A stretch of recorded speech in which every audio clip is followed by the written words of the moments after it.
Not far from the edge of our village, there is a well whose opening was boarded up to keep children like me from understanding the truth. This well had been an important source of water, one of the 4 main wells that the village's 500 residents relied on for almost as many years. But keeping us from the truth, or the truth away from us, was more important than keeping every water supply open. The water would have been unfit to drink at this point anyway, I heard my father's friends grumble to each other. I knew the truth, of course. When one child of the village knew, the rest would too, and we had been partial witnesses the day of its condemnation. The last day the well had still been open and inviting. The truth is that my brother had been a hero at that well. They should have put up a statue of him or something to honor him at that well, but nobody would go near it after he had gone down and never back up. And they had boarded it up and performed the cleansing, protective rituals over it. That was many years ago. A little girl had fallen into the well one careless afternoon in July, when the rest of us had been playing nearby. She had tugged at the rope trying to get a drink of water, and it had given in, reeling in after her, bucket and all, so that we had no way of pulling her out. Now I think of it, she might have been playing tug of war at the time without knowing it, and lost. A few of us ran to get help, but we knew it would be just a little too late if someone didn't act now to save the girl. We could hear her echoing calls from the bottom, alive and miraculously unheard, but fighting to stay afloat, always on the verge of drowning. The water level was so low we couldn't see anything that far down. We knew she was suspended in utter darkness, and the cold of the underworld where not even the heat of the sun could reach. She had survived till now, but we had given her up for dead. Not my brother. My brother, 14 and fearless, had made up his mind. He had gone in after her. He lowered himself down the well, inch by inch, by setting his feet flat against one side of the wall and his back pushed against the other, his arms outstretched on either side as he walked himself farther and farther down. Slowly, he let himself deeper into the well, until the light of the fading day couldn't touch him and he was lost from our view. All the way down, he called to the girl, coaching her on how to stay afloat until he could get to her. Her splashing grew less frantic, more purposeful as she heard him and calmed down. My brother was a born leader. All the kids trusted him, even though we all knew he wouldn't be able to climb back out with her until help arrived. It was a great comfort just to have him waiting alongside you in the depths of nothingness, speaking courage where you had none. "I got you," I heard my brother say somewhere in the dark before long. "I've got you. Just hold on to me. They'll come for us soon. I promise." And they did come. The village firemen trundled in with their proud new floodlight precariously attached to their jalopy of a fire engine, followed by a crowd of people, adults, and more children, and threw themselves importantly into the scene. This wasn't the first time someone had fallen into one of the village wells. It was an easy shot to glory for them. We children were jostled out of the way to give them room to act. I wanted to stay and watch my brother emerge the hero he was. I could still hear him and the girl calling up to the firemen to let them know they were down there. They were alive. Please hurry. They should have hurried instead of putting on a show of keeping people back, the same people they had brought as witnesses. They should have hurried.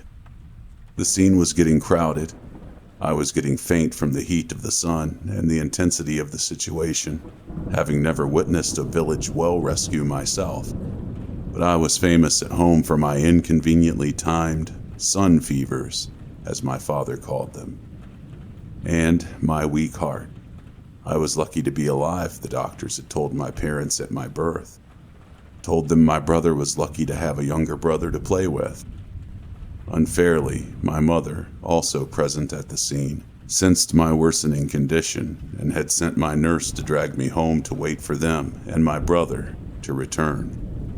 I was already growing bleary with unease, upset at myself for not being able to stay. Finally, I had given in, just as the firemen had dismantled the floodlight to bring it over the side of the well, preparing to go in. They hadn't yet lowered a rope. I remember being carried back home half asleep over my uncle's shoulder, with my nurse walking close by. My parents had both stayed behind at the well. I remember hearing the firemen shouting, people screaming, the fire engine creaking violently with hurried action. The rescue was well underway, though noisier than I thought it would be. We were far away enough down the dusty path that only the far-flung echoes reached us, and I fell asleep. When I woke up at home on the outdoor cot in our shaded veranda, it was getting on to evening. The balmy air gave way to a chill, and the mosquitoes were dotted on the net over my head like the clingy vestiges of a nightmare. My nurse was sitting on the steps beside me, eavesdropping on the conversation going on inside the open back door. I shot up and ran around her before she knew I was awake and flew into the house looking for my brother. I found my mother instead, crying at the table. My father was on his feet beside her, hands on his hips. He could never sit down when he was upset. His eyes were red, as if he had also been crying. I had never seen him cry. Around the table, there was a fireman or two, a village constable. The village priest sat near, comforting my mother. The village head had come and gone. I did not see my brother. Nobody would talk to me. The discussion had died the moment I barged into the room. My mother wanted to hold me, but hearing her crying into my hair woke up a deep fear in me. And since nobody would answer my shouted questions about my brother, I fled the house, leaving my parents' pleading calls behind me like footprints. I wanted to run back to the well. Sure, he would be there, but I was stopped on the way by people coming back the other way, haggard, drawn, ill-looking. I recognized one of my friends returning with his own family. It seemed the whole village had made the trip to the well. The later ones were being turned back before they could get there. From what I heard, they had the village holy men praying over the well as the firemen hurriedly boarded up the opening. The rest were told to go home and pray. There would be a general meeting, either later that night or early the next morning, to discuss what to do moving forward. There was nothing else they could do. We had never seen a village well rescue turn out like this. The drama had always been straightforward. They got the child, or they didn't. The follow-up hardly needed more than a celebration or a period of mourning. But now they needed a plan. They needed protection. My head felt fuzzy with confusion. And my brother? I asked my friend as we walked back to the heart of the village. He glanced at his parents, who were talking to each other in hushed tones, perhaps just as thrown off as we were. Seeing they were distracted, my friend whispered to me, "He wasn't there. They shone the light down the well, but he wasn't there." "But we saw him go down, and we heard him calling," I said, fighting down the cold panic in my chest. "The firemen were already at the well when we heard them calling." "Yes," my friend said, but hesitated before saying more. He couldn't understand it either. His face was ashen in the dimness of evening. They put the light down there and he wasn't there, and neither was Lena, the girl. But I heard them say there was something there, something else, in the water. They had been sent away before anyone knew for sure. I didn't know what was worse, knowing or not knowing. His parents had taken notice of us and had shepherded us into the middle of the walking party like elephants would do with their young, keeping us in the middle of the herd for protection. The whole family had encircled us as we went down the dusty path. I could sense their concern over my well-being, though they hardly said a word, perhaps not knowing what to say. We didn't talk after that.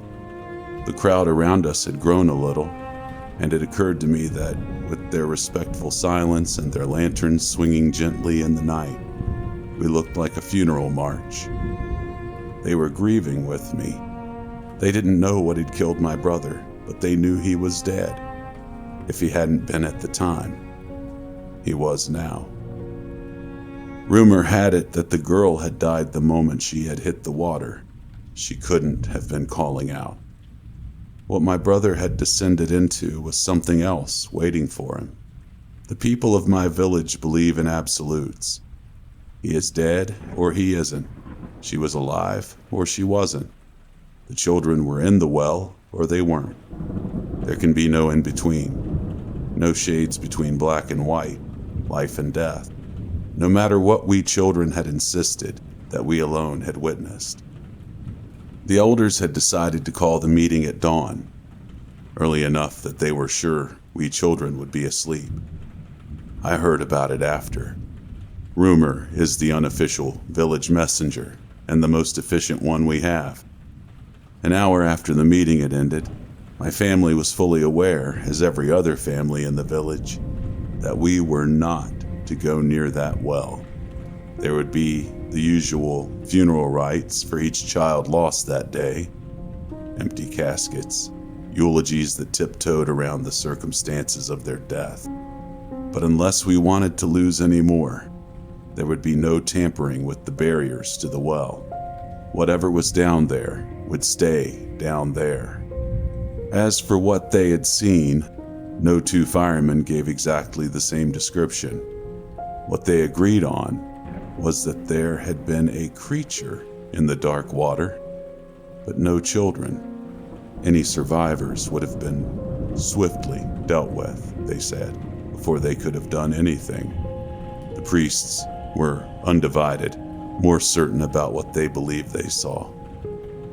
Evil. The beam of light they had thrown into the void had brought up slivers of the truth. A grayish, mottled skin like ancient flesh stretched over long limbs, unblinking fish-like eyes.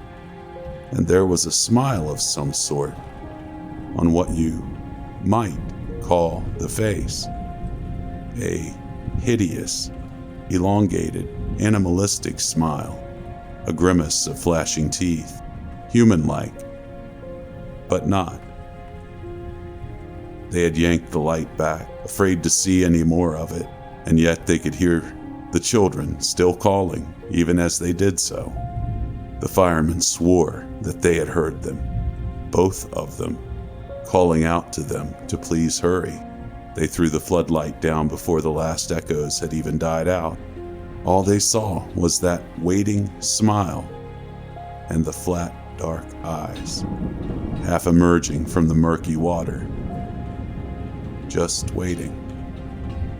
Do you believe in mermaids? In our village, sliced by a river but so far from any lake or ocean, we have a different lore, a different name for these creatures. I hate to say the word out loud now, even in writing. We had not expected them to turn up in wells, but since these creatures are rumored to live in cave pools, it stood to reason they might have traveled through underground reservoirs and found themselves under our village, using our wells as occasional feeding holes. Could they imitate human voices? Who knew? We only know what we heard. Rumor is also our messenger between villages. Ours was not the only one visited from the underground. We were lucky, said the elders of one of the neighboring settlements. We had only one well infested, only 2 children missing. We didn't have to draw water from our remaining wells that came up cloudy, darkened, smelling of rust. We hadn't had to board up all our wells like other settlements had and flee the village en masse, leaving only ghosts behind. We didn't have the things climbing out of the wells without warning. When that happened, it was over. Rather than believe what we heard, some of our villagers insisted instead that the firemen were lying, that they had found the children dead, drowned, too late, and used this story to pretend it wasn't their fault. I didn't think so.